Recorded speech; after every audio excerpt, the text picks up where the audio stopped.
Número 6. Esquilo. Comencemos el top con una de las muertes más conocidas, pero también curiosas de la historia. Y es que la forma en la que este personaje murió es bien conocida.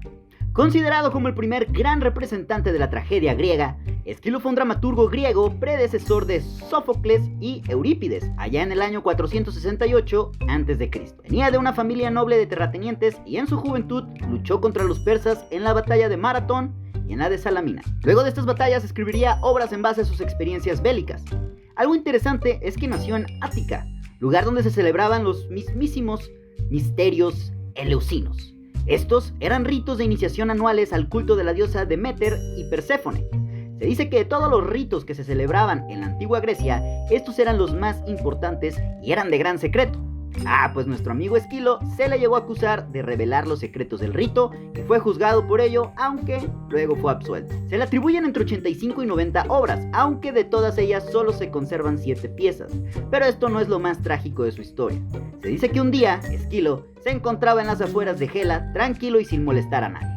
No se sabe si había ido a meditar o a escribir. De pronto y de la nada, algo golpeó con fuerza su cabeza, haciendo que el poeta cayera muerto.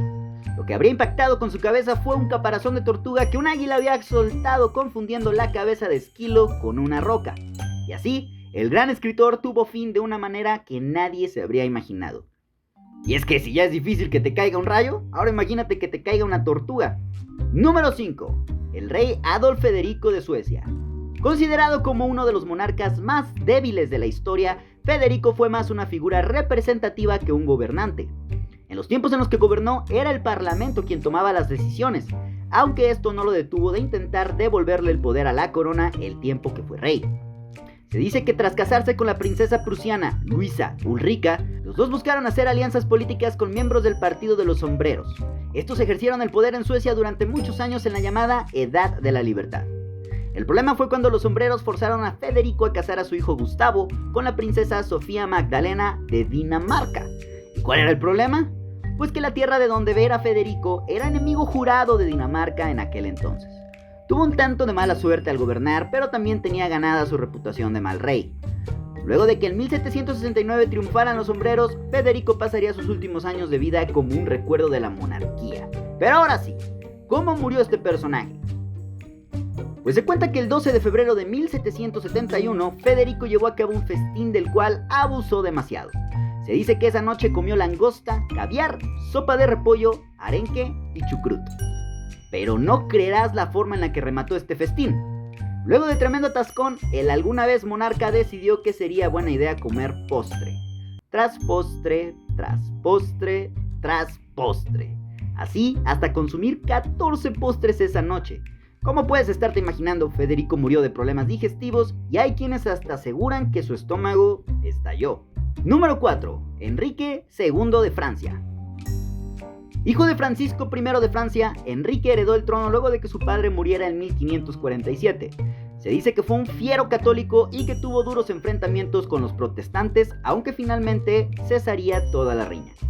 No sin antes, como buen católico, quemar todos los libros que no fueran, católicos. Su reinado fue movido, tuvo disputas constantes. Su gran enemigo fue el rey Carlos V del Sacro Imperio Romano.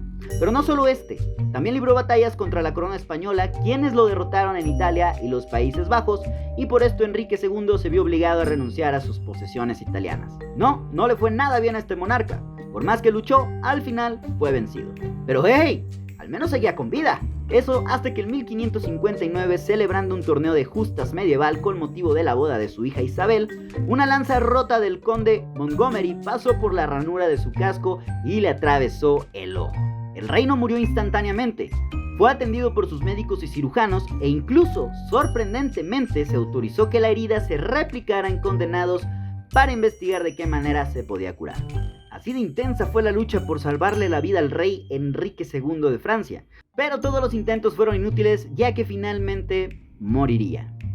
Antes de morir, libró de toda culpa al conde Montgomery, pero curiosamente la esposa del fallecido rey no lo haría y terminaría siendo desterrado, lo que lo obligó a huir a Inglaterra. De todas las veces que estuvo cerca de la muerte en batalla, Enrique jamás imaginó que en un torneo de exhibición fuera a perder la vida. Número 3. Luis II de Baviera. Un rey que fue considerado excéntrico, ya que no le gustaban las audiencias públicas y evitaba los eventos sociales formales. Se mantenía alejado del ojo público cada que podía y esto no gustaba mucho. También lo catalogaban como excéntrico porque era un apasionado al arte. Y podríamos pensar que ser un apasionado del arte no tiene nada de malo. El problema es que Luis descuidaba sus obligaciones y destinaba su dinero a la construcción de bellos e impresionantes edificios. Estos, curiosamente hoy, son los más turísticos de Baviera.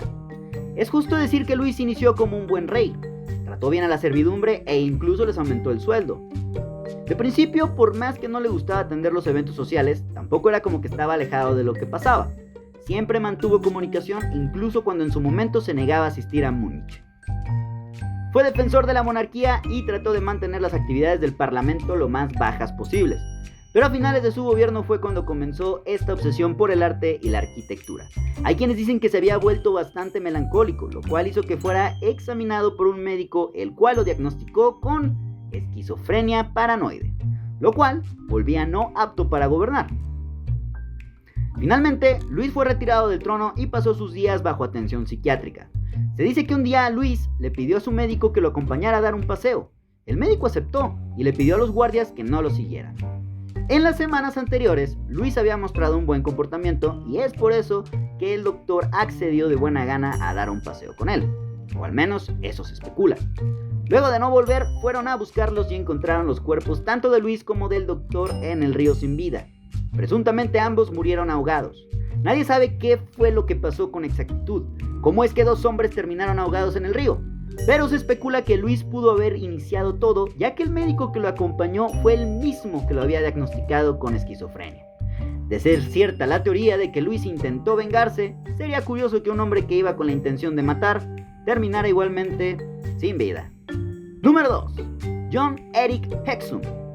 Un actor de Hollywood con una carrera tristemente muy corta. Jon, en la década de los 80, decide mudarse a Nueva York a buscar suerte como actor. Comenzó trabajando como limpiador de ventanas y escaparates cuando conoció a Bob Lemon, quien era representante de John Travolta en ese tiempo. Este vio un gran potencial en Hexum y le dijo que fuera a Los Ángeles a presentarse a una audición. Y así lo hizo. Jon se lanzó a Los Ángeles, donde audicionó para la película Summer Lovers. Y aunque no consiguió el papel, su audición le ayudó a conseguir el protagónico en una serie llamada Bojaggers. Esta serie solo duraría una temporada y Hexum volvería a tener trabajos simples hasta que fue seleccionado para el elenco de la película Making a Male Model. Esta cinta sería la que catapultaría la carrera del histrión. Gracias a su papel en dicha película, consiguió el protagónico en la serie Cover Up, en donde interpretaba a un ex modelo convertido en agente de la CIA. Pues bueno, fue durante el rodaje de uno de los episodios de esta serie que Jon se puso a jugar con una de las pistolas de utilería del show. Estas no estaban cargadas con balas de verdad, pero sí tenían munición de fogueo 44 Magnum. Ya que Jon se puso el arma directamente contra la sien, la detonación hizo que su cráneo se fracturara y algunos fragmentos le dañaron el cerebro. Tras varios días en coma, Jon Erik Hexum finalmente moriría el 18 de octubre de 1984. Curiosamente, Jon no ha sido el único actor en morir producto de armas de utilería en una producción. Número 1. Crisipo de Solos. Y cerramos esta primera parte con una de las muertes más irónicas que ha dado la historia. Crisipo era un filósofo griego y máxima figura de la escuela estoica. También se le considera el fundador de la gramática como materia en Grecia. Se dice que Crisipo fue muy inteligente y confiado de sí mismo. Sus compañeros lo admiraban y a menudo elogiaban sus obras y su gran uso lingüístico, aunque claro, no faltaba quien lo criticara. A decir verdad, se dice que este filósofo fue un apasionado de lo suyo como ninguno, e incluso después de su muerte, su sobrino Aristocreón mandó a levantar una estatua en su honor. De 705 obras que se le atribuyen, ninguna sobrevivió, y lo que se sabe de él y su trabajo es por autores posteriores a él o que lo conocieron.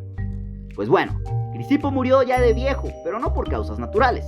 Hay dos versiones de su muerte. La primera cuenta que murió luego de beber vino sin diluir en una fiesta, y la segunda es con la que me quedo yo. Se dice que Crisipo comía higos mientras bebía vino cuando de pronto vio un burro que de igual forma comía higos. A Crisipo esto le pareció bastante divertido y luego de decir, ahora denle una copa de vino, sufrió un agudo ataque de risa que lo terminó matando.